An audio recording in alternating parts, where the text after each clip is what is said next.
Actually got a little bit of color to it today, but it gets really clear, and these fish will see you. And usually if you're going up and they see you, it's pretty much game over a lot of times. Sometimes you can still get one if he's just really active, but if not, once they see you, it's kind of done. So I'll make a lot of these long casts, you know, kind of like what you do with smallmouth and other things that are real finicky. But just, I do try to keep in mind how I keep my rod angle, making sure that I try to keep no slack, excess slack from what I have to, which when you're working any walk the dog action, you've always got to have some slack in that line. It's part of working it.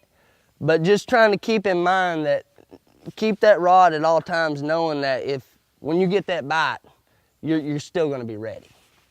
When would you turn to something else, or is that just your go-to bait all the time? No, this is not a go-to. I do a lot of, I've just got a few different topwater baits. Got a different one I may actually pull out here in a minute, the suicide duck. But I do a lot of different topwater. The whopper plopper, pretty big fan of that bait. I've got a couple of other, actually, people call them by a lot of different names. I call it the wood chopper. Basically, it's like this bait right here, but it's got a metal prop on it. And I throw those. I'll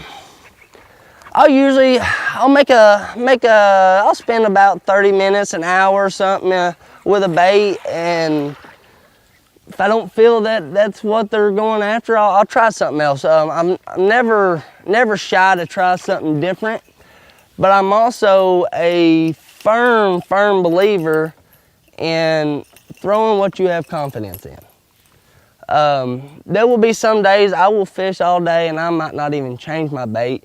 Might only catch one fish and have one other follow, but I just feel that that's the bait that they're wanting that day. That's just I guess you'd say that's just a gut feeling about what, you know.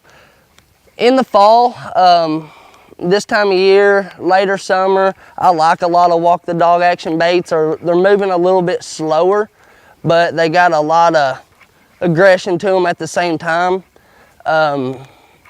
The earlier summer, the midsummer, I actually probably throw more of the faster buzz baits and stuff.